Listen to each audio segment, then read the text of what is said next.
Hi, welcome to James Miller Lifeology, where you will learn to simplify and transform your life. My name is James Miller. I'm a licensed psychotherapist and a composer. In this episode, I wanted to speak with you about memorializing an event.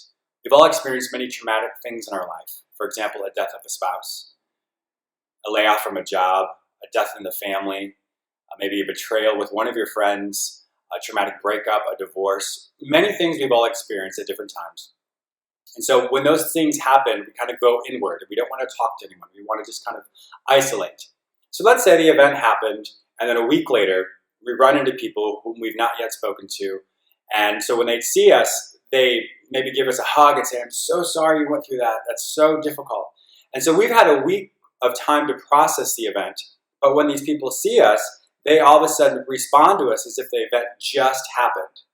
And so when they come at us with that level of intensity, it re-traumatizes us back to the event, and then we feel that all over again. And then so when they leave, then we're left with all these feelings of trauma, all these feelings we just gotten over for the week. And then it takes us a little bit of time, and then we get better. And then someone comes up, and they do the same thing again. And then we feel overwhelmed, and we feel just so broken and hurt. So that's why it's so important, kind of the previous episodes we've talked about before, is setting boundaries. When people come up and say those things to us, we immediately have to stop them, so therefore we're not re-traumatized.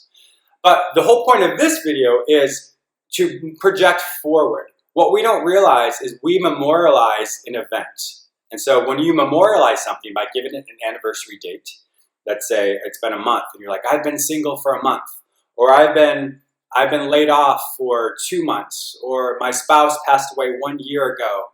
And so when you create an anniversary date for something, you're actually doing the same thing that those people do to you when you feel re-traumatized. Because when you create a date or a time frame, it then causes you to relive that trauma from that time when you experienced it. And so there's nothing wrong with memorializing and remembering, but when we put that much power into a date, into a time frame, it then causes all those emotions that we've worked through for that year, for that month, for that week, to come back up to the forefront. And so we struggle with that for maybe a week or two, or however long it takes for you to get over it, and then you go on to the next year, and then you re-traumatize yourself again, and then the year after that. So in a logical way, how would, let's say we use a year as an anniversary, how does it make sense for 365 days to go on, and then all of a sudden we remember that event? Logically, it doesn't make sense. Why 365 days later would we bring up that event?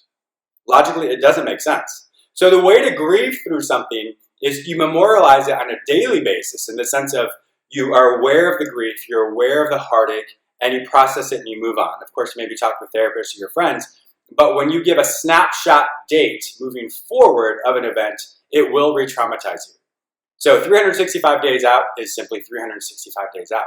There's no need to put a date on the loss or the trauma, because you will, in fact, re-traumatize yourself, and it will be so much harder to get over the event if you continually do that. So it's really mindful to be aware that moving things out beyond the actual event and processing it a year out or a month out or however long it is going to cause some damage for you. So thank you so much for watching James Miller Lifeology. I look forward to seeing you tomorrow. Have a great day. Bye-bye.